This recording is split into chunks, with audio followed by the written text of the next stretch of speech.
Le 7-9-30 Listen anywhere. 万维读吧， وحده من سوريا. 再聊聊。 More. sur France Inter.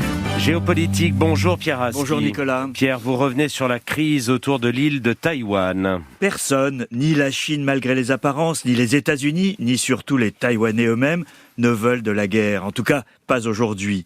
Pourtant, depuis 3 jours, on joue à se faire peur autour de cette île de 24 millions d'habitants, devenue, comme l'a titré il y a quelques années l'hebdomadaire The Economist, l'endroit le plus dangereux au monde. Les moyens déployés par l'armée populaire de libération sont considérables, y compris le porte-avions Shandong, fierté de la marine de Pékin. Les manœuvres ont tout de la répétition générale d'une éventuelle invasion de l'île. Et dans ce climat de tension extrême, un destroyer américain a fait son apparition pour une mission de liberté de navigation dans les eaux internationales.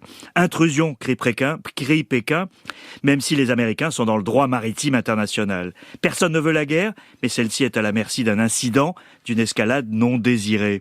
Elle est surtout une des options sur la table autour d'une crise qui a tout pour s'aggraver dans les prochains mois et années, car il n'y a pas de bonne solution. Quel était, Pierre, le sens de ce déploiement de force ? Alors, Pékin ne peut pas laisser passer sans réagir le voyage aux États-Unis de la présidente taïwanaise Tsai Ing-wen et sa rencontre en Californie avec le président de la Chambre des représentants.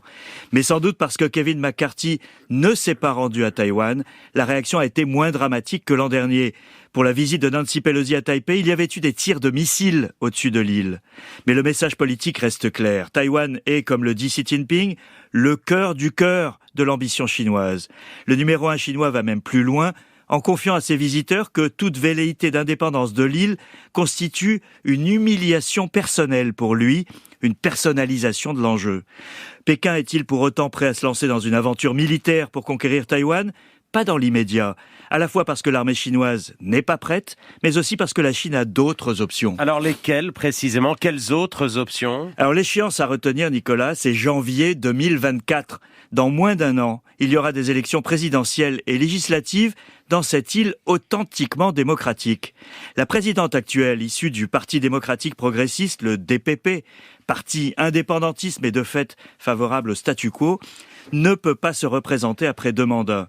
Le jeu est donc ouvert entre son vice-président, Lai Ching-te, qui portera les couleurs du DPP, et un candidat de l'opposition, le parti Kuomintang, héritier de Chiang Kai-shek, le rival de Mao, plus favorable au rapprochement avec Pékin.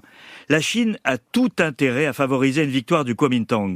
Elle présente ainsi l'enjeu. D'un côté, l'apaisement avec le Kuomintang, de l'autre, la guerre avec le DPP.